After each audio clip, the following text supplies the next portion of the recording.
Former National Party leader and Deputy Prime Minister Barnaby Joyce announced this week that he won't be running in the next federal election as a National, and he won't be contesting his seat of New England again, which he's held since winning it from independent Tony Windsor back in 2013. He said he will separate himself from the National Party room in Canberra for the rest of this parliamentary term. The reason? A personality clash with David Littleproud, the man who replaced him as the party leader. A bad marriage, irreconcilable differences. There were immediate rumours that Joyce would join One Nation and run as a Senate candidate for New South Wales at the next election.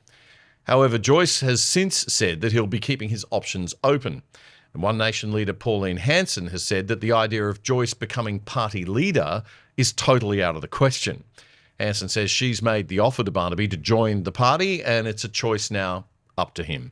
Joining me in the studio today is a man who is no stranger to the conservative side of Australian politics, the centre-right side, the libertarian side, the tensions within the coalition and the struggles of leaving, becoming an independent, starting a small party.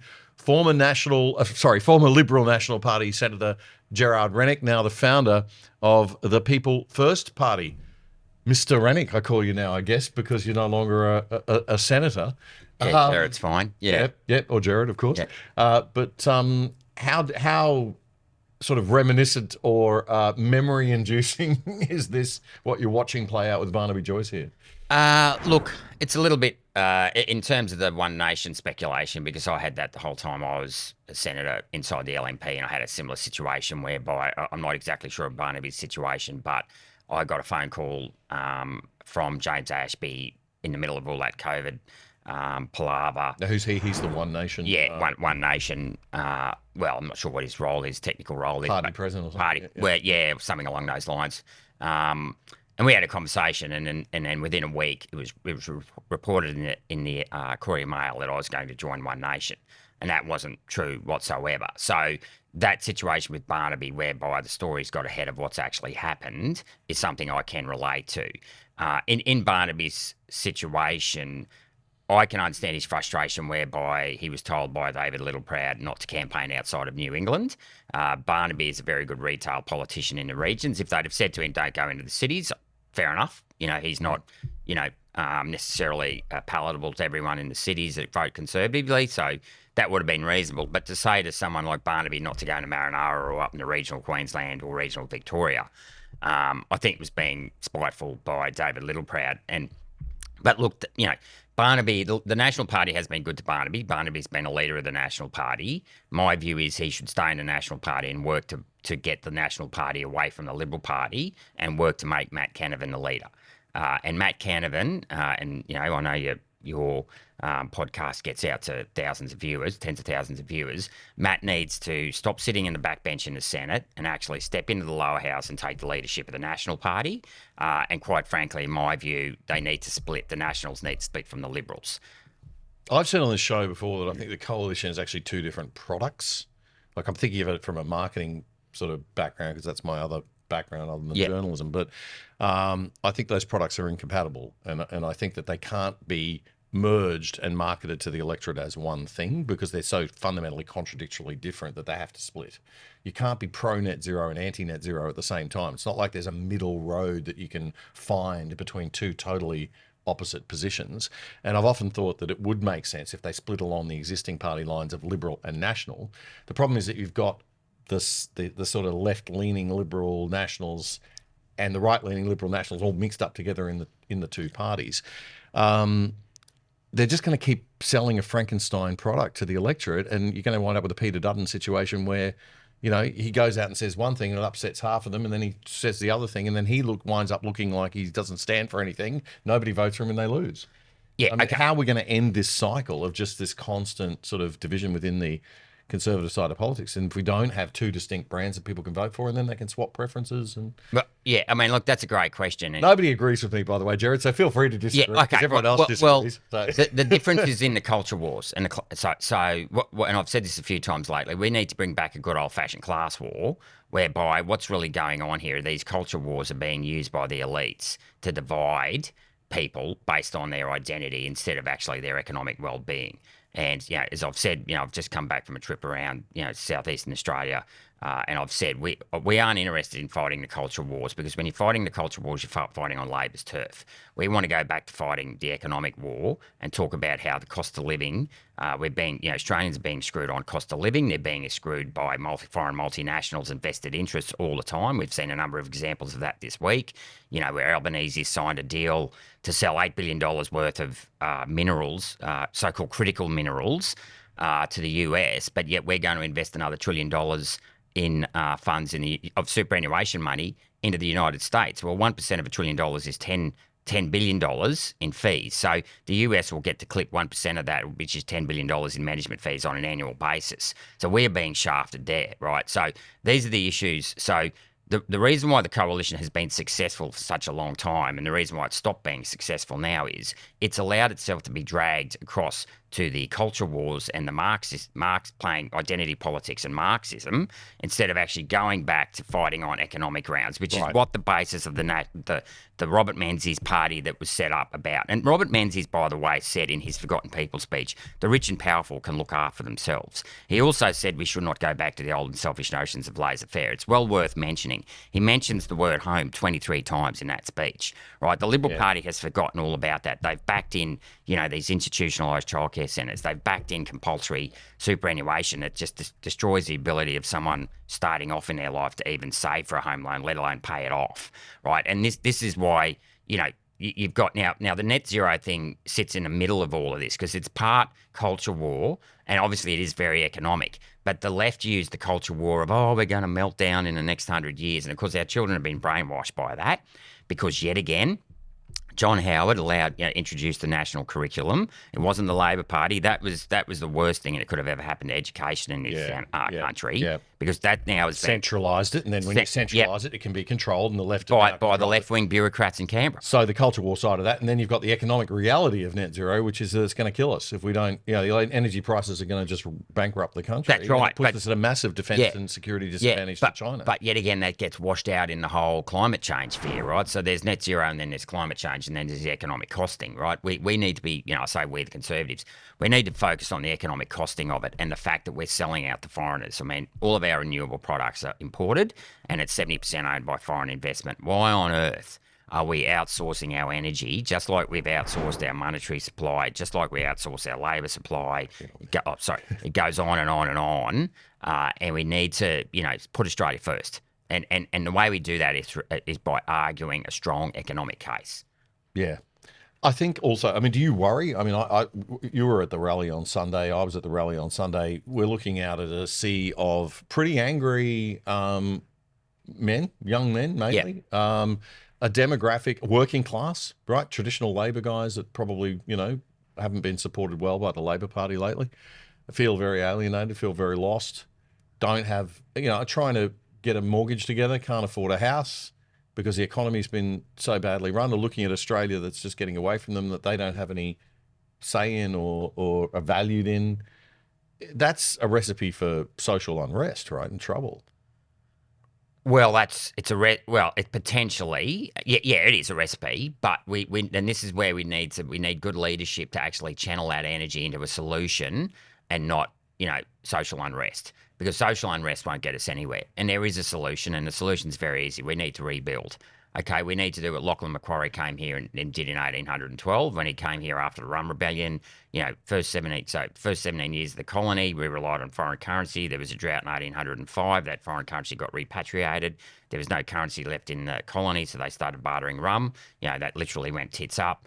And then Lachlan Macquarie came here in 1810. He was the first governor to see Australia as a country, not a colony. He introduced the Holy Dollar, and that funded for those, if anyone's been in Sydney on Macquarie Street, those sandstone buildings you see in Macquarie Street today, the Sydney Hospital, the Sydney Barracks.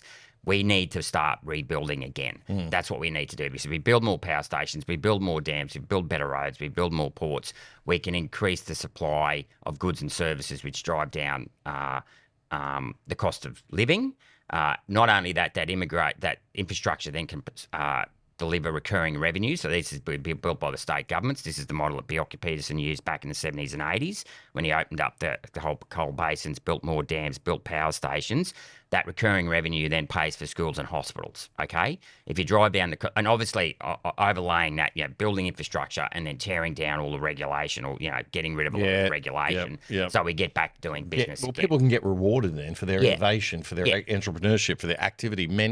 These young men can get the reward that they deserve for the work that they do. These, tradies and working class Aussies getting paid properly. Yeah. And being properly looked after, I think, is really, where we've got to get back to. But they're watching a lot of people sucking on the teat of the system, and sucking on the government purse, and ask themselves, well, why am I struggling? Why am I battling? Yeah, and to do that though, we've actually like our policy at People First is actually bring back a military apprenticeship scheme and increase the size of the engineering corps in the military, because there's literally we've gutted out our manufacturing to such an extent there just isn't enough businesses out there that can bring on apprenticeships and afford to pay for them. So we need, but if we get apprentices living in their own barracks, their own mess halls, we can cover the cost of their food and living while they're doing apprenticeships, and then they can either choose to stay in the military or go out with an apprenticeship into the workforce. That's good. And we're literally looking at doing the dam building and building the power stations and building ports ourselves. Yeah.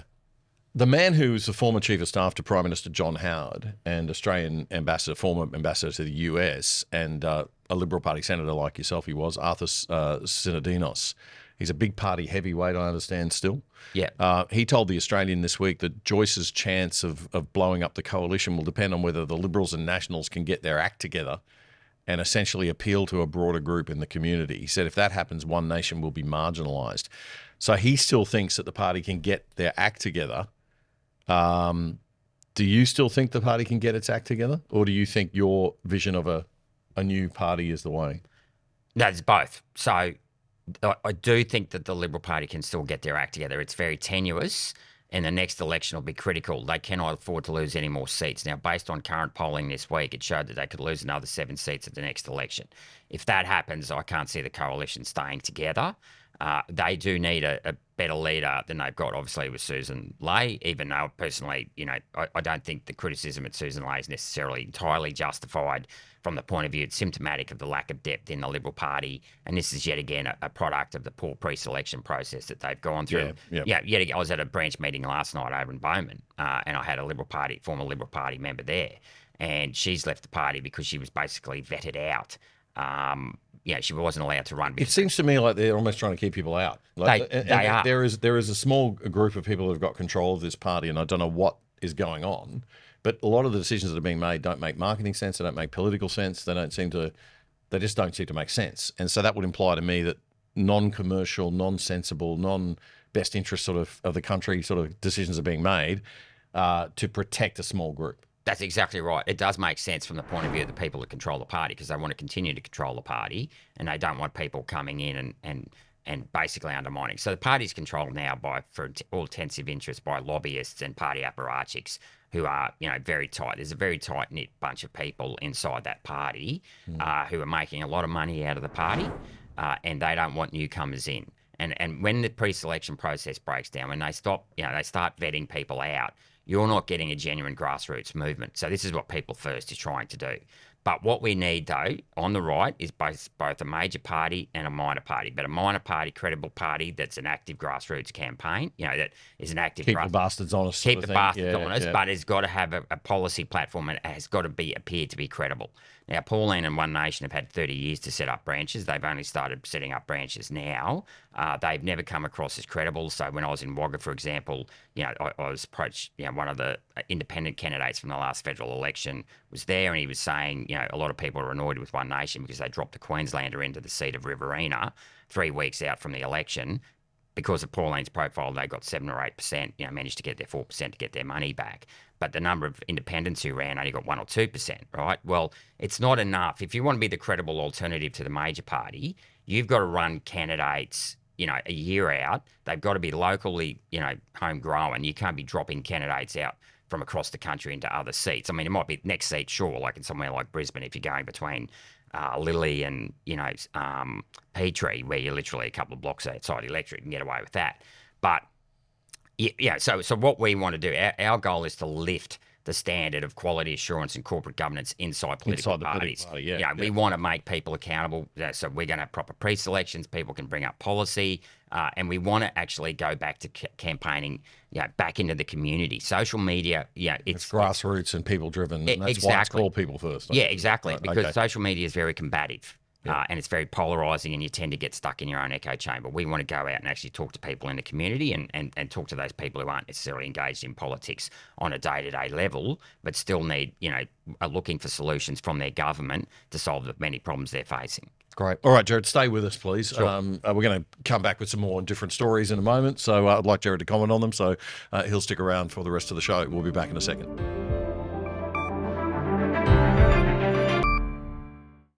Did you know that with a virtual private network or VPN on your computer, tablet or phone, you can log into your favourite streaming services like Netflix from home with an internet address from anywhere in the world and watch all the shows that they offer in other countries, including stuff in different languages? And using a VPN to route all your internet traffic through a third-party server means that big corporations and big government can't spy on you.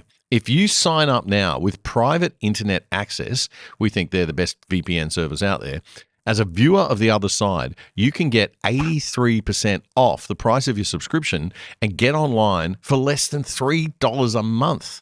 Check it out right now. Go to piavpn.com/otherside. That's piavpn.com/otherside. It's a great service, a rock bottom price, and supporting our sponsor, you are helping to keep The Other Side going and growing. That was a segment clip from our weekly Friday night news show, The Other Side, which you can watch in full by simply going to YouTube and searching up The Other Side Australia. Then you'll find our full shows playlist. You can also find all of our full shows and our segments on our own website, othersidetv.com.au. That's othersidetv.com.au. Help us build a whole new Aussie media by joining us over there and signing up for the exclusive side.